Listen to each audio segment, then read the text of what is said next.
ठीक है, तो देखते क्वेश्चन नंबर 6 क्या कह रहा है। देखो ये कह रहा है P बटे Q के रूप की परिमेय संख्याओं के अनेक उदाहरण लीजिए जहां पर P Q पूर्णांक है और इनमें बल के अतिरिक्त कुछ भी कॉमन नहीं है। और कह रहा है जिसका शांत दशमलव प्रसार है। कैसा है? शांत। और कह रहा है क्या आप यह अनुमान लगा सकते हैं, यानी कि कुछ बता सकते हैं कि Q को कौन सा गुण अवश्य संतुष्ट करना चाहिए। ठीक है ना, ये हमें बताना है।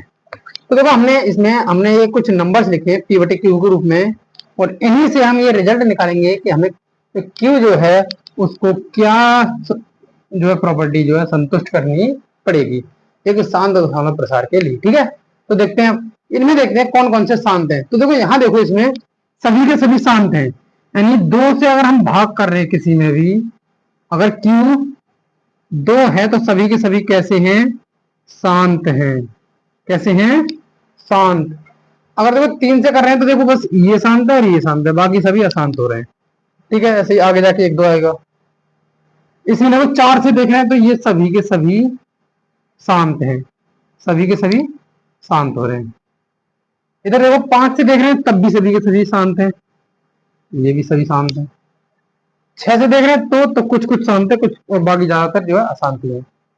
तो यहां से हम कुछ देखें कि अगर Q जो है 2 हो, 4 हो, 8 हो, ऐसे। ठीक है, यानी कि 2 के समगुणज हो, 2 के समगुणज। तो इसका मतलब होगा Q यहाँ पर 2 के समगुणज हो सकता है या फिर 5 के गुणज हो सकता है। 5 के गुणज देखो, 5 के भी अगर हम 10 लें तो हो जाएगा, 15 लें तो 1/15 हो जाएगा क्या? 15 छक्का 90, 15 10 15 छक्का 90। तो देखो 5 और 2 के समगुणज होने पर ही, 2 और 5 के समगुणज या फिर इन दोनों में से, तो चलो लिख देते हैं इसके बारे में। तो कहाँ लिखे, जगह नहीं है, इसे मिटा देते हैं उसके बाद लिखते हैं। एक मिनट। ठीक है, ये तो मैंने सिर्फ तुम्हें समझाया है, अब इसे मैं उठा देता हूँ। ठीक है, अब इसका निष्कर्ष हमने निकाल लिया है कि Q को या तो 2 होना चाहिए या फिर 5 होना चाहिए, और नहीं तो इन दोनों के समगुणज होनी चाहिए। समगुणज मतलब जैसे 5 का गुणा 5 दूनी 10, फिर 5 चौक 20, ऐसे। ठीक है, 5 3 15 नहीं होना। ठीक है, तो इसके Q के जो गुण है वो हम लिख देते हैं यहाँ पर। ठीक है, इतना मिटा देता हूँ, अभी बाकी रहेंगे। तो देखो यहां से लिख लेंगे शांत दशमलव प्रसार के लिए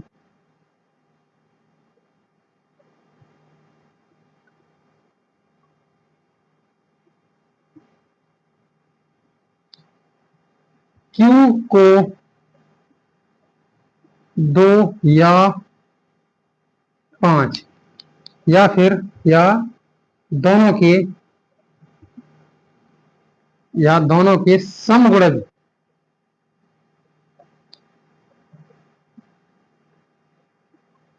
होना चाहिए।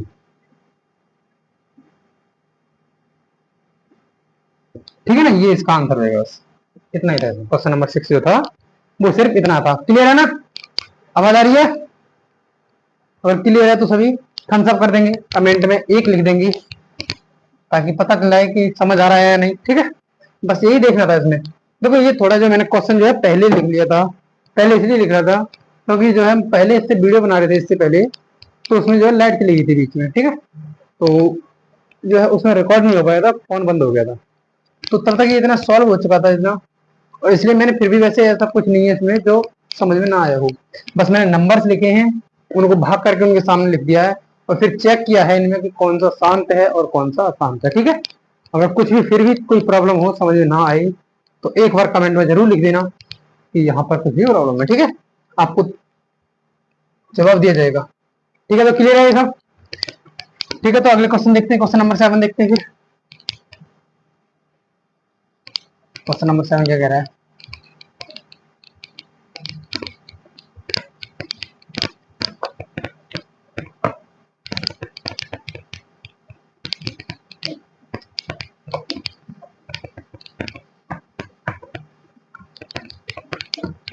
देखो तो क्वेश्चन नंबर 7 कह रहा है, ये कह रहा है कि ऐसी तीन संख्या लिखिए जिनके दशमलव प्रसार जो है अनवसानी और अनावर्ती है।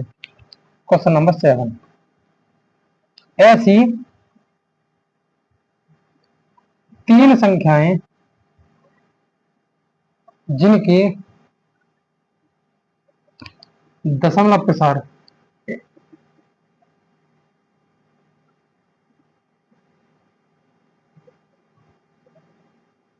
इनके दशमलव प्रसार अनवसानी अनावर्ती हो।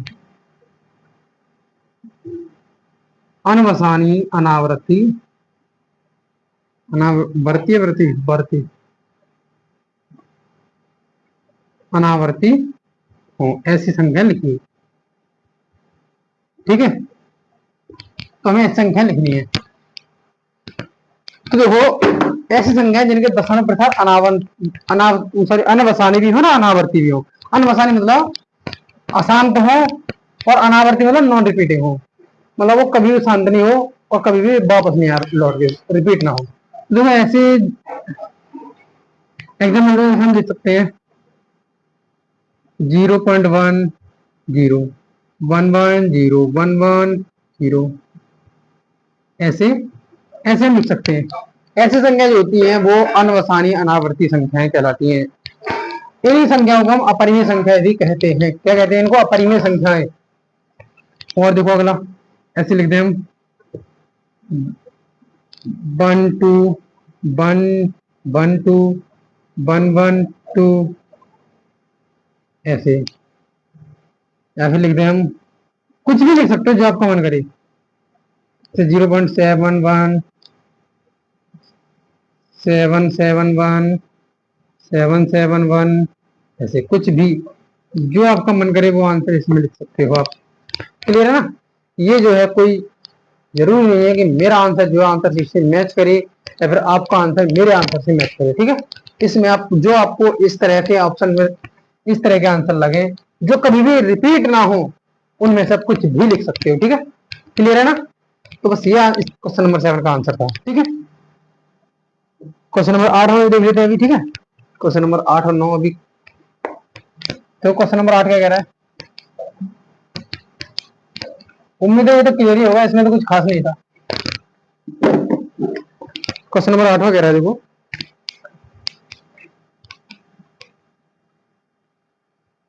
परिमेय संख्या दे रखी है हमें।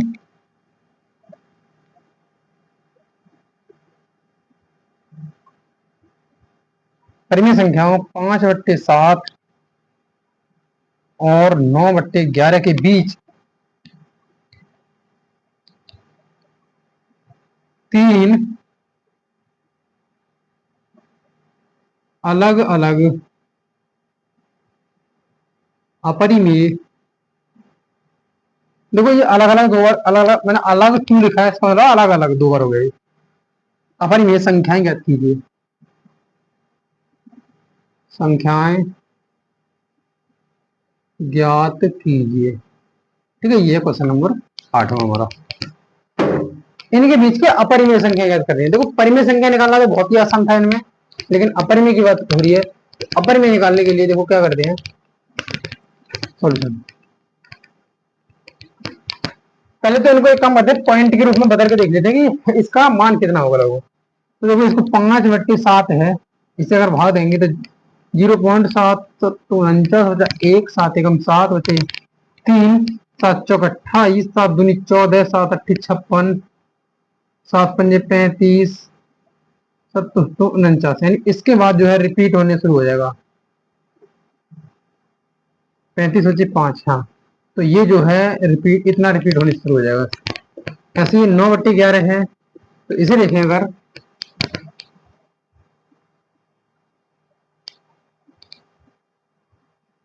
इसके 9/11 को भाग देगा 11 अट्ठे 88 बचे 2 11 एकम 11 बचे 9 11, इसका मतलब ये जो है इतना रिपीट होना शुरू हो जाएगा।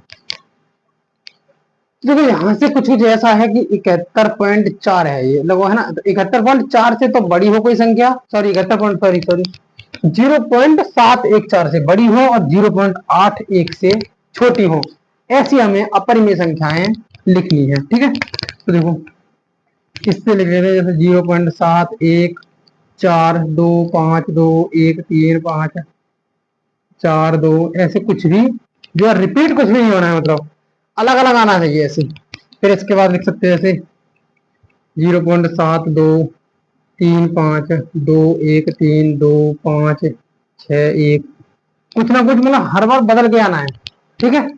ऐसे अगली लिख सकते हो 0.8023214052 ऐसे, ठीक है। एग्जाम्पल इसके भी जो है आंसर में कुछ भी अलग हो सकते हैं, जरूर नहीं है यही आंसर हो, कुछ भी आप लिख सकते हो इसमें भी आंसर। इसके बाद इसके मतलब इससे बड़े होने चाहिए इसके, और इससे छोटे होने चाहिए, तो आंसर इनके बीच का 3 आंसर लिखने हैं आपको।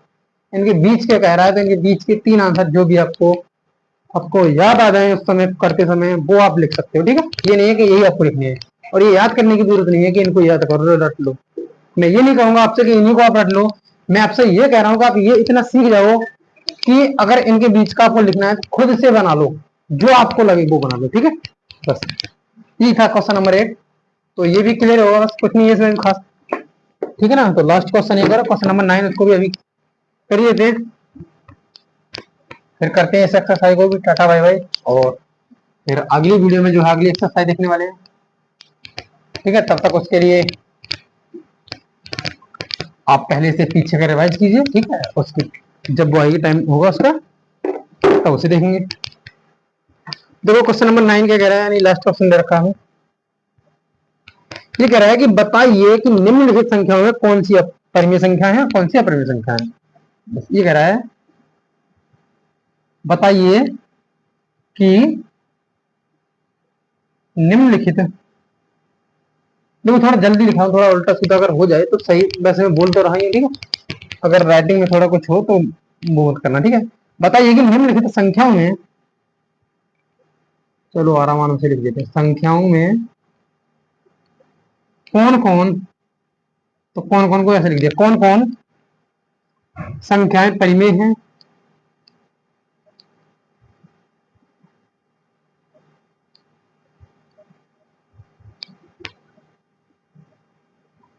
और कौन कौन संख्याएं अपरिमेय हैं। तो देखो ये सब आप खुद बता सकते हो।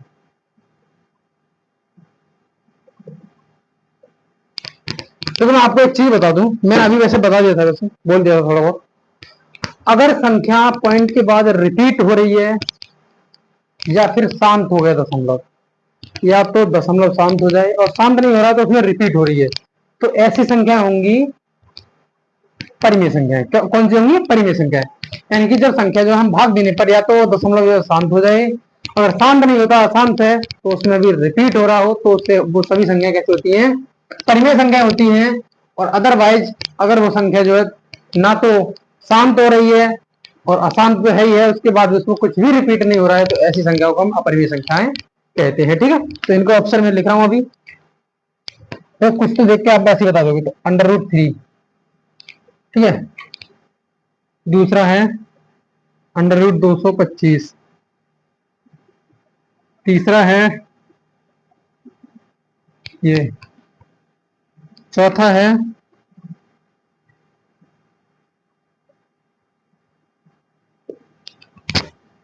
पांचवा है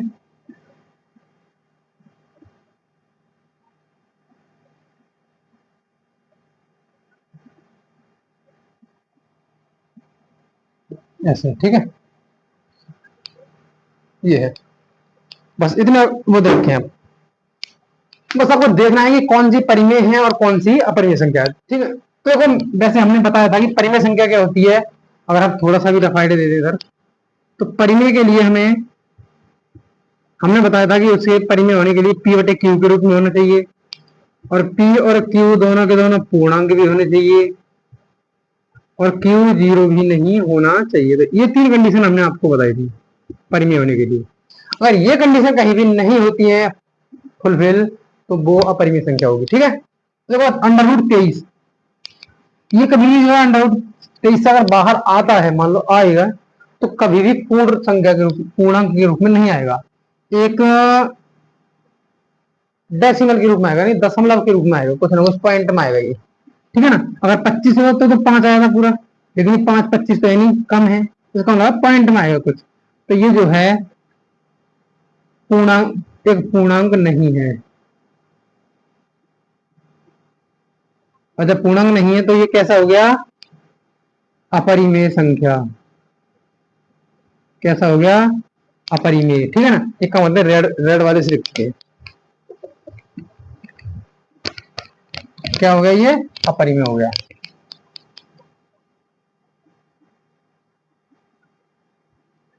ठीक है, देखो ये अंडर 225 है, इसे आप सॉल्व करोगे तो देखो ये आएगा 15। 15 का स्क्वायर होता है 225, यानी 15 का वर्ग कितना होता है 225। तो 225 का वर्गमूल निकालोगे तो कितना आएगा 15। आवाज आ रही है ना, क्लियर है, ठीक है। हाँ तो 15 का मतलब 225 का वर्गमूल निकालोगे तो कितना आएगा 15। और ये क्या है, पूर्णांक है, क्या है, एक पूर्णांक है। जब पूर्णांक है तो क्या है, ये पूर्णांक है तो ये परिमेय हो गया, परिमेय, ठीक है। अगला देखो, पॉइंट क्या है, शांत है, शांत दशमलव है, शांत दशमलव। और शांत दशमलव है तब क्या हो गया, मैंने बताया था अभी, परिमेय। अगला है देखो, ये इसमें देखो ना तो ये शांत है, शांत है ही नहीं। दूसरे तो इसमें कुछ रिपीट भी नहीं हो रहा, देखो 4 के बाद 7 आया, फिर 8 आ गया। हाँ देखो, हाँ रिपीट हो रहा है, देखो कुछ ध्यान से, 4 7 8, फिर देखो 4 7 8। इसका मतलब ये जो 3 जो रिपीट हो रहे हैं, तो ये हो जाएगा अगर हम इसे लिखें तो 7.478, और ये हो रहा है रिपीट, तो ऐसे लिख देंगे। और इसलिए मैंने बताया था रिपीट होने वाले सभी भी नंबर, सभी के सभी नंबर्स कैसे होते हैं, ये पहले तो है लिख देते हैं, अशांतर आवृत्ति है। कैसा है ये, अशांत आवृत्ति, अशांत आवृत्ति, आवृत्ति। अशांत आवृत्ति है तो ये कैसा होगा, परिमेय, ठीक है ना। जिसमें रिपीट हो रहा होगा वो परिमेय होगा, रिपीट नहीं हो रहा है तो अपरिमेय होगा। देखो इसमें कुछ भी रिपीट नहीं हो रहा, देखो पहले आया था एक का 0, फिर एक आया लेकिन उसके बाद 2 0 आ गए, तो ये कुछ भी रिपीट नहीं हो रहा है, यानी अशांत और अनावर्ती है, अशांत और अनावर्ती। तो जब अनावर्ती है तो अनावर्ती कौन सा होता है, अपरिमेय, ठीक है। ये था इसमें, बस ये बताना था कि कौन सा परिमेय है और कौन सा अपरिमेय है।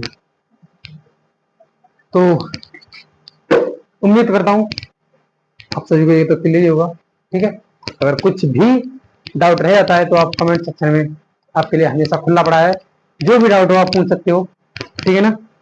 और देखिए वीडियो को जितना हो सके अपने दोस्तों के साथ शेयर कर दिया करो, ताकि उनको भी पता चल जाए कि क्लासेस चल रही हैं, ठीक है ना। तो क्लियर है ये सब, ठीक है। तो फिर आज के लिए इतना ही, मिलते हैं अगली एक और बेहतरीन वीडियो में, तब तक के लिए जय हिंद।